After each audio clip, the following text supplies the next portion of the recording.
सुरभि सिंह, स्वागत है आपका हमारे चैनल नेक्स्ट 9 न्यूज पर। जी हाँ, तो आज हम बात करने जा रहे हैं बॉलीवुड की उस अभिनेत्री के बारे में जिसने अपने जमाने में हर किसी का दिल जीता है।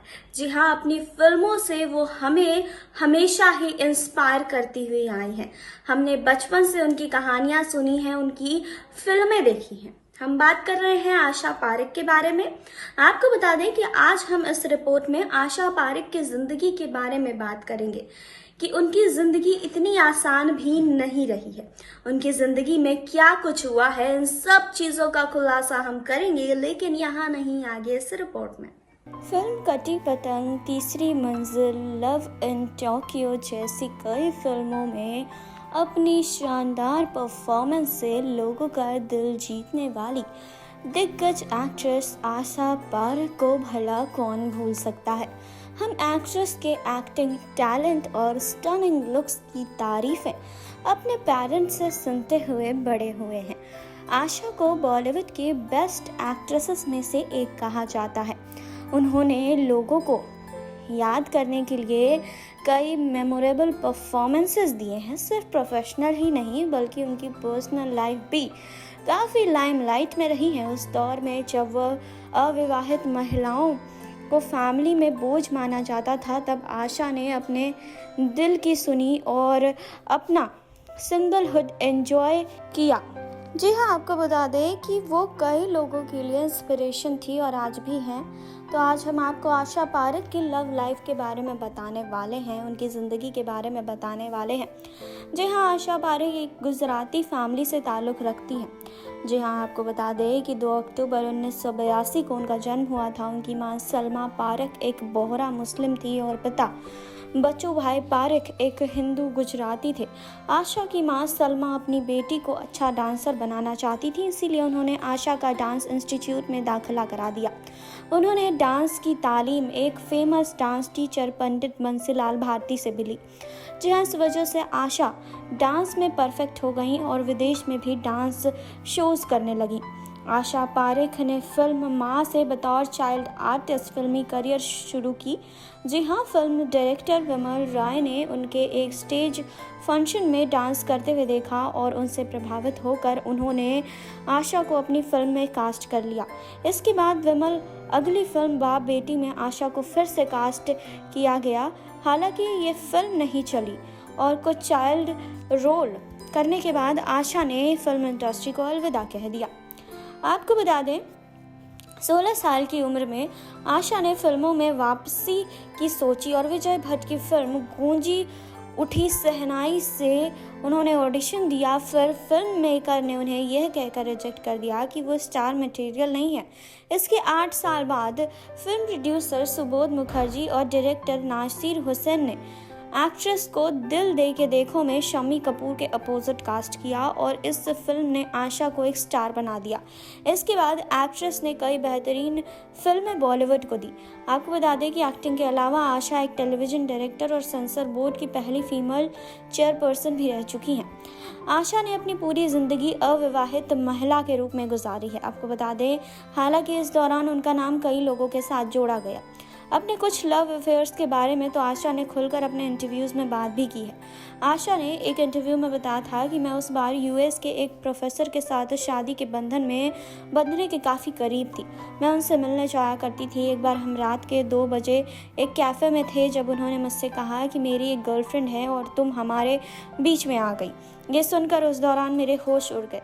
मेरे दोस्त ने भी उस समय यूएस मेरे साथ ट्रैवल किया था और जब मैंने उससे अचानक से कहा कि हम वापस भारत जा रहे हैं तो उसने मुझे पूछा कि मैं इतनी बहादुरी से अचानक एक पुरुष के रिश्ता कैसे तोड़ सकती हूँ जिसने मेरी शादी होने वाली है।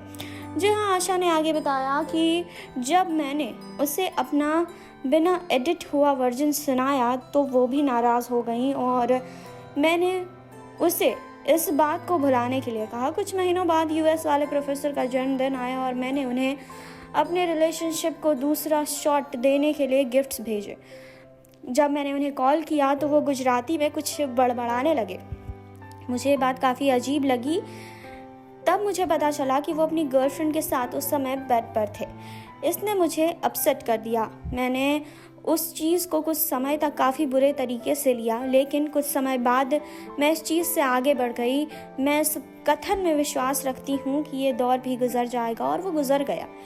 आशा पारेख का फिल्म निर्देशक नासिर हुसैन के साथ भी नाम जुड़ा है। आपको बता दें कि एक्ट्रेस ने अपनी ऑटोबायोग्राफी द हिट गर्ल में नासिर के साथ अपने रिलेशनशिप के डिटेल्स बताई है। उन्होंने लिखा कि हाँ, नासिर साहब एकमात्र ऐसे पुरुष थे जिनसे मैंने प्यार किया। मैंने ऑटोबायोग्राफी लिखना बेकार होगा, लेकिन मैं अपनी ज़िंदगी के मायने रखने वाले लोगों के बारे में ना लिखूं, ऐसा हो नहीं सकता। पारेख ने एक इंटरव्यू में बहुत कुछ बताया था। उनका कभी नासिर हुसैन के घर को उजाड़ने का मकसद नहीं था। एक्ट्रेस ने कहा था कि मैं कभी घर तोड़ने वाली महिला नहीं थी। मेरे और नासिर साहब की फैमिली के बीच कुछ बुरा नहीं था, यहाँ तक कि मुझे नुसरत और इमरान को अपने बुक लॉन्च में देखकर काफ़ी खुशी हुई। जी हाँ, आपको बता दें कि पूरी ज़िंदगी सिंगल रहने के बारे में आशा ने कहा कि मैं एक कंपेनियन मिस नहीं करती, मैं एक इंट्रोवर्ट भी नहीं हूँ। मेरे दोस्त हैं और मैं उनसे बातें करती हूँ। अगर शादी आपके नसीब में नहीं है तो आपका पार्टनर आपको छोड़ देगा या उसका निधन हो जाएगा और आप हमेशा खुद के ही होकर रह जाएंगे। आप अकेले आए हैं और अकेले ही जाएंगे। अगर हस्बैंड होना आपके नसीब में नहीं लिखा होगा तो आपको नहीं मिलेगा। आशा पारेख का ज़िंदगी में एक ही अफसोस है और वो है बच्चों को अडॉप्ट ना कर पाना। एक इंटरव्यू में पूछा गया था कि क्या उनको ये लगता है कि किसी की परवरिश करने से उनकी ज़िंदगी में बदलाव आता। तब एक्ट्रेस ने कहा था कि मुझे बच्चों से प्यार है। मैं एक ऐसे बच्चे से भी मिली थी, लेकिन वो कुछ जन्म दोष से पीड़ित था और डॉक्टर ने मुझे उसे अडॉप्ट करने से इनकार कर दिया। उन्होंने मुझे दूसरा बच्चा सेलेक्ट करने को कहा, लेकिन मेरा उस बच्चे के लिए प्यार अलग था और मुझे उसे ही अडॉप्ट करना था, लेकिन ऐसा हो नहीं सका। इसके कुछ समय बाद मेरी माँ का स्ट्रोक आया और मैं उनकी केयर करने में बिज़ी हो गई। मैं अपनी माँ के काफ़ी करीब थी और उनके अलावा किसी और की देखभाल करने की धारणा ही मुझे अकल्पनीय लग रही थी। यंग एज में अपने पेरेंट्स को खोने का दर्द आशा पारेख सह नहीं पाई थी और वो डिप्रेशन में आ गई थी। वो फेज़ काफ़ी बुरा था। उस फेज़ के बारे में बात करते हुए आशा ने कहा था कि वो मेरे लिए काफ़ी बुरा दौर था। मैंने अपने पेरेंट्स को खो दिया था। मैं काफ़ी अजीब फील कर रही थी और मेरे मन में आत्मघाती विचार आने लगे थे। फिर मैं इससे बाहर निकली। ये एक स्ट्रगल है। मुझे इससे बाहर निकलने में डॉक्टर्स की मदद लेनी पड़ी। उन्होंने आगे कहा था कि ये काफ़ी अकेलापन है, आप हमेशा अकेले रहते हो। मैं कभी लकी थी कि मेरे इतने लवली पेरेंट्स मेरे साथ थे। मेरी माँ ने मेरे करियर में मेरी बहुत मदद की है। मेरी माँ मेरी बैकबोन थी। तो उनको खोने के बाद मैं डिप्रेशन में आ गई थी। ये काफ़ी बड़ा रिलीफ है कि वो फेज़ ख़त्म हो चुका है। आशा पारेख काफ़ी सक्रिय हैं। जी हाँ, आपको बता दें कि वो एक डांस एकेडमी भी चलाती हैं जिसका नाम कारा भवन है। आपको बता दें कि आशा पारेख बहुत सारे सामाजिक कार्यों से भी जुड़ी हुई हैं। इस वजह से उनके नाम पर मुंबई में एक अस्पताल का नाम भी है, द आशा पारेख हॉस्पिटल। अगर एक्ट्रेस के नेटवर्थ के बारे में अगर हम बात कर लें तो एक रिपोर्ट के मुताबिक आशा पारेख के नेटवर्थ लगभग $50 मिलियन यानी कि 36 करोड़ रुपए के लगभग है। जी हाँ, आशा पारेख कई महिलाओं के लिए इंस्पिरेशन का काम हमेशा से करती आई हैं। आपने देखी अभी ये रिपोर्ट। आपने जाना आशा पारेख की जिंदगी के बारे में कि उनकी जिंदगी आखिर कैसे रही है। जी हाँ, आज तक उन्होंने शादी नहीं की, बल्कि उनका नाम कई लोगों के साथ जोड़ा गया।